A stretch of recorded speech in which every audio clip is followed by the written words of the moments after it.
E olha quem tá aqui, 2 anos depois de ter postado um vídeo. É muito difícil o negócio de gravar no celular, porque eu não sei exatamente pra onde olhar. A câmera tá por aqui, né? E estou de volta para fazer hoje uma resenha de um livro chamado O Homem de Giz, da C.J. Tudor. Rafa, mas esse livro é de 2018. Sim. Ele é atual? Não. Ele fez sucesso agora? Não. Por que você resolveu fazer? Porque eu li. Eu não fiquei sabendo quando lançaram. E aí agora eu acho que eu li. Nada melhor do que a gente querer fazer as coisas pra ir lá e fazer, né? Adoraria chamar a vinheta. Simão não tem uma vinheta, então eu vou cortar aqui pra começar o vídeo. O Homem de Giz é um livro de terror escrito pela C.J. Tudor. Não é um livro de terror, mentira. É um livro de suspense. E eu resolvi fazer essa resenha. Eu vou tentar fazer sem spoilers. Então, eu vou fazer sem spoilers. Eu venho de um período sem leitura por muito tempo. Passei anos sem conseguir ler best-sellers. Por falta de tempo, por falta de várias coisas. E agora, durante a pandemia, eu voltei a ler best-sellers. E O Homem de Giz foi um desses, que na verdade eu comprei já tem uns meses. E eu tava enrolando pra ler. Mas aí eu baixei no Kindle os 3 primeiros capítulos, que são gratuitos. E aí eu não tive como. Eu tive que pegar pra ler, porque realmente é uma história que eu me apaixonei. Mas vamos lá, vamos falar de C.J. Tudor. A C.J. Tudor nasceu em Salisbury, na Inglaterra, e mudou pra Nottingham, onde ela vive até hoje com os filhos e o marido. Desde pequenininha, a C.J. Tudor sempre amou o trabalho do Stephen King e do James Herbert, e isso você percebe lendo as obras dela. Então, desde muito novinha, já escrevia algumas coisas, já gostava muito de escrever. Inclusive, ela brinca que tem um professor de literatura inglesa quando ela era bem criança, que falava pra ela: se você não virar escritora, eu mudo de nome. Porque, de fato, ela escrevia muito bem já desde muito novinha. Uma curiosidade sobre a C.J. Tudor é que ela não tem formação. Talvez exista esse mindset de pessoas que escrevem, que ficam famosas escrevendo, são pessoas acadêmicas. E ela não é. Ela é uma pessoa que saiu, ela abandonou os estudos aos 16 anos e foi viver de trabalhos informais, sem a necessidade de uma trajetória acadêmica. E aí ela foi redatora de jornal, ela escreveu, arranhou como jornalista não formada. E no último ano dela, antes de estourar como escritora, ela estava trabalhando como passeadora de cães.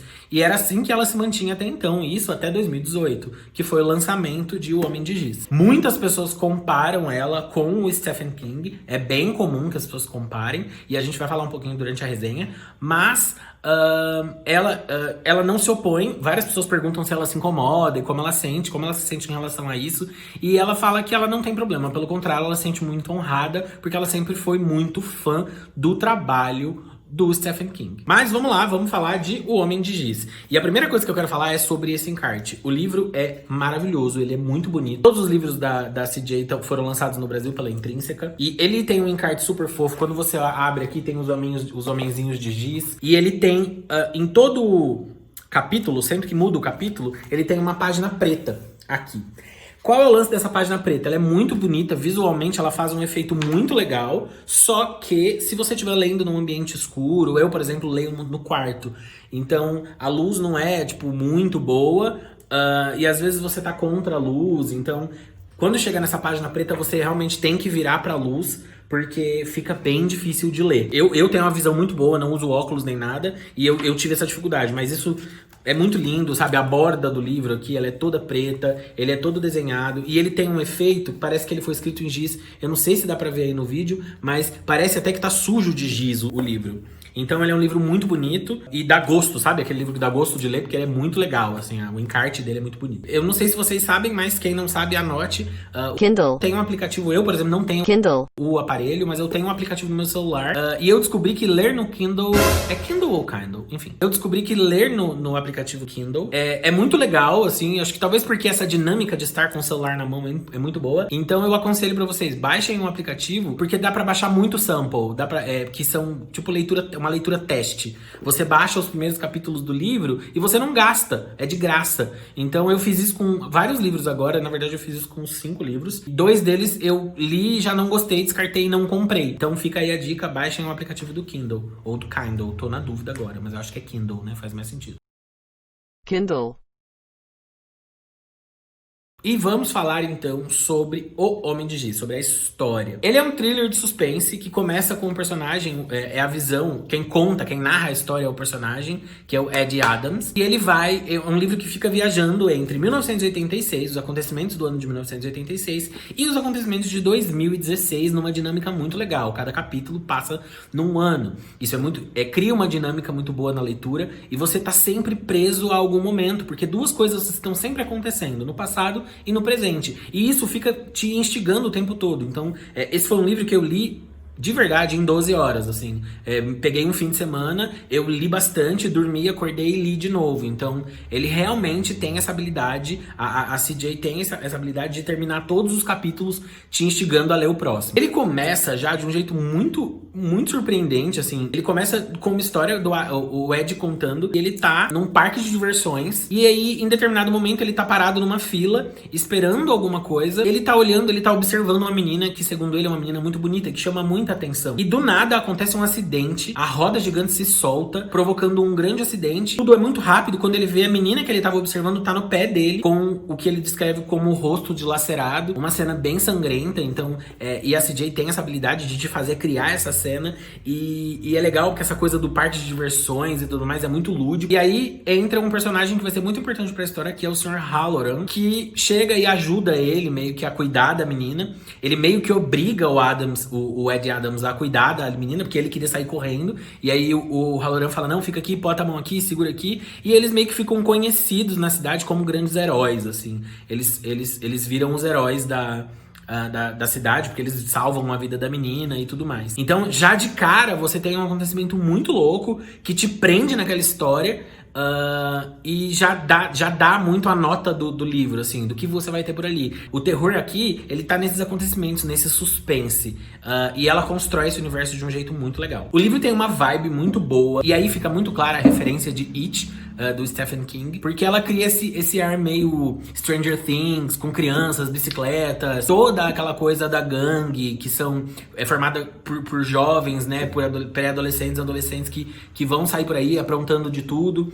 E tem essa coisinha de monta na bicicleta, vamos lá, vamos viver altas aventuras. E nesses momentos, inclusive, dá pra você ver muito a referência do Stephen King. Eu não vejo problema, eu acho que tudo é inspiração e às vezes você acaba pegando um pouco mais das características das suas referências. E aí, contrapondo essa situação muito louca da infância e essa infância cheia de acontecimentos e histórias, a gente tem um adulto que já tá aí em 2016, 30 anos depois, vivendo uma vida pacata, solitária. E é muito engraçado porque você preenche essa lacuna de 30 anos com a sua imaginação. Então, você vai preenchendo esse espaço com as suas esperanças. Então, conforme ele vai descrevendo os personagens, que inclusive são muito bem trabalhados, você fica, nossa, eu não esperava que aquela criança se tornasse esse adulto. Eu não esperava disso, porque você vai construindo essas memórias, você vai buscando preencher essa lacuna aí de 30 anos que tem entre os acontecimentos. Você se decepciona com algumas coisas, tipo, nossa, eles se tornaram adultos assim, ou assado, ou essa pessoa se tornou deste modo. Quando a gente tá descrevendo 1986, o Ed tem um jeito infantil de descrever as coisas. Você percebe que é uma criança que tá contando aquela história. Mas quando a gente tá em 2016, você também já percebe que essa escrita tá sendo feita por um cara mais velho, cheio de experiências. É uma construção muito legal, acredito que muito difícil de ser feita. E aí a gente vai voltar pro passado. E isso eu ainda tô no comecinho do livro, juro. Onde essas crianças criam um código. E esses códigos são os homens de giz. Cada uma das crianças tem uma cor de giz. E eles criam códigos. E eles espalham isso pela cidade. Então em vários lugares tem os pequenos homens de giz. Acontece que um belíssimo dia, o homem de giz leva as crianças para uma cena de um crime.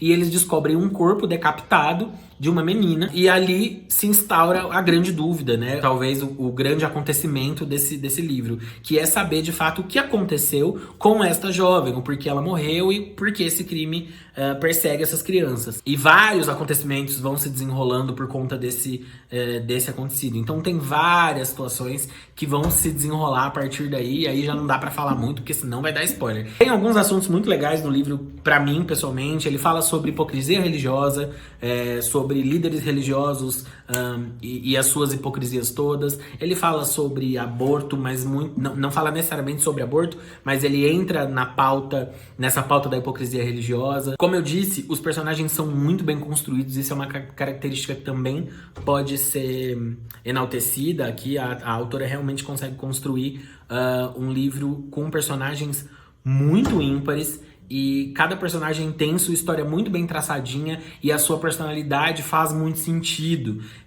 Você não se surpreende. Tem coisas que poderiam te surpreender, mas você fala, não, essa personagem é capaz de fazer isso. A autora consegue te preencher de informações a ponto de você saber realmente o que tá acontecendo e conseguir entender a cabeça dessas personagens. A história é muito bem amarrada, é tudo muito amarradinho, assim, as coisas vão se encaixando e aí de repente você lembra de um acontecimento que foram, tipo, capítulos atrás, e principalmente a escrita da CJ e a tradução, que é... A tradução é do Alexandre Raposo. Essa tradução é muito boa, porque, de fato, a escrita é muito levinha. Ela não é fraca, não é uma escrita pobre, é uma escrita que te enriquece, mas ao mesmo tempo, ela é muito fácil de entender. Eu que sou uma pessoa que tenho TDA, então eu tenho dificuldade com leitura de livros longos, né, de textos longos, então eu realmente estou acostumado a ter que chegar no fim da página e ler de novo o que eu acabei de ler. E esse livro realmente não gerou isso em mim. E eu sei que é uma questão da escrita. Eu sei que eu tenho dificuldade para ler alguns livros quando eles são um pouco mais maçantes, quando o texto é um pouco mais rebuscado e tudo mais. Questão que às vezes as ideias se misturam. E aqui, tanto ela escrevendo quanto o tradutor fizeram um trabalho muito bom de deixar esse livro rico. Ele não é fraco, ele não é um livro mal escrito, ele não é um livro com vocabulário curto. É um livro muito bom, é um livro potente, muito bem escrito, mas com uma escrita muito leve. Você chega no fim da página, você não precisa ficar voltando, você sabe o que aconteceu, os acontecimentos são muito bem descritos, sem muita contemplação. É um livro bem legal de ler. Por fim, O Homem de Giz, na minha opinião, é um livro empolgante, excitante, que vai te fazer ler a cada minuto. Se você for ansioso igual a mim, você vai ler ele do começo ao fim sem parar. Muito bem escrito, muito bem amarrado, com uma história muito bem construída e que vale muito a pena ler. Bom, é isso. Eu espero que vocês tenham gostado da minha resenha sobre O Homem de Giz. Eu quero trazer mais conteúdos desse tipo aqui pro canal. Eu sempre gostei muito de leitura, mas eu também pretendo trazer outras discussões. O canal não tem por enquanto não tem uma vertente, eu não vou fazer só resenha de livro, mas é uma coisa que eu queria muito fazer, porque eu gostei muito desse livro. E aí eu quero mostrar pra vocês também o que aconteceu com Anne, que é o segundo livro da CJ Tudor, que eu já comecei a ler. Vou esperar ver como vai ser esse livro, pra depois ver se vocês querem a resenha de O que Aconteceu com Anne, que é um livro de 2019. O Homem de Giz é um livro de 2018. E agora, em 2020, ela escreveu um terceiro livro, lançou um terceiro livro, também pela Intrínseca, que se chama As Outras Pessoas. Eu já comprei, mas não chegou ainda. Provavelmente chega depois de amanhã. Se vocês quiserem a resenha de O que Aconteceu com Anne, escreva aqui embaixo. E é isso. Se inscrevam aqui no canal, ativem o sininho, me sigam no Instagram, eu vou postar sempre as novidades dos livros que eu tô lendo por lá.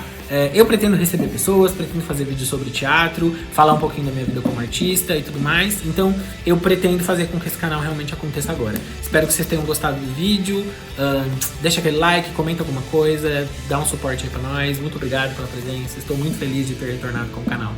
Beijos, beijos, é isso, muito obrigado.